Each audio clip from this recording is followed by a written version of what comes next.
अजीब अकीदा है। मुर्दा डायरेक्ट सुनता है और मुर्दे को बनाने वाला हमारा अल्लाह मुर्दे के वसीले से सुनता है। मुर्दे का सुनना अजब अकीदा नहीं बल्कि कुरान हदीस के ऐन मुताबिक अकीदा है। नबी पाक ने फरमाया जब तुम कब्रिस्तान से जाते हो तो वो तुम्हारे जूते की आवाज़ भी सुनता है। तो ये अकीदा नबी पाक ने दिया है कि मुर्दा सुनता है। दूसरी बात, कुरान शुहदा की ज़िंदगी के बारे में कहता है कि उनको ऐसे रिस्क दिया जाता है वो जिंदा है लेकिन उनकी ज़िंदगी की तुम्हें खबर नहीं है। अब रह गया डायरेक्ट सुनने के ताल्लुक से, तो तुम लोगों को हज़रत गूगल की तकलीद से फुर्सत मिले तो कभी आलिम दीन के पास जाके इस मसले को समझना चाहिए। किसी के डायरेक्ट सुनने से जिंदा हो या मुर्दा, पूरे आलम इस्लाम का ये अकीदा नहीं है कि वह अल्लाह ताला की कुव्वत या ताकत के बगैर खुद से सुन लेगा। तो हमारा अकीदा ये है कि अल्लाह तबारक व तआला की दी हुई ताकत से मुर्दा सुनता है। ये दुरुस्त है या नहीं, अब आप अगली वीडियो में बता देना। अगर आपका अकीदा ये है कि अल्लाह की दी हुई ताकत से भी मुर्दा नहीं सुन सकता या अल्लाह भी उनको सुनवाने पर कादिर नहीं है, तो शायद तुम किसी झूठे खुदा की पैरवी में लगे हुए हो।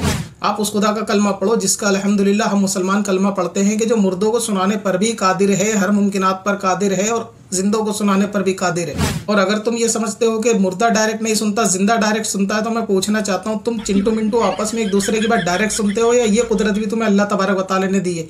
अगर तुम अल्लाह तबारक व तआला की दी हुई ताकत कुदरत के बगैर खुद से सुन रहे हो तो तुम खुद बातिल अकीदे पर हो।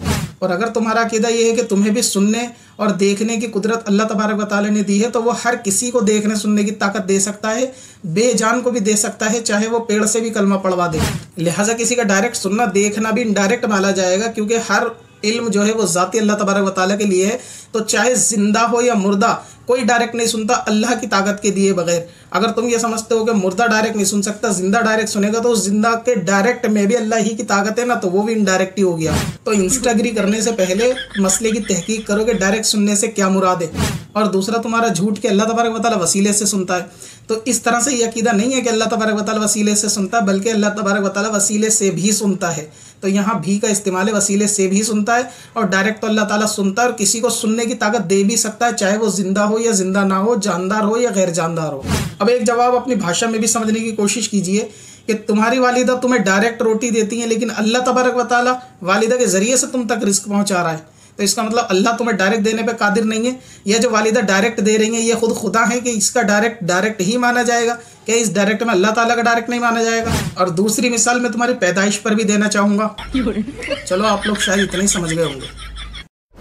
अगर आप भी आसान तरीके से घर बैठे उर्दू पढ़ना लिखना सीखना चाहते हैं तो आज ही हमारा बेसिक उर्दू कोर्स खरीदें। बच्चे और बड़े सभी के लिए। ज्यादा जानकारी के लिए विजिट करें warsistore.in पर या हमें इंस्टाग्राम पर कांटेक्ट करें।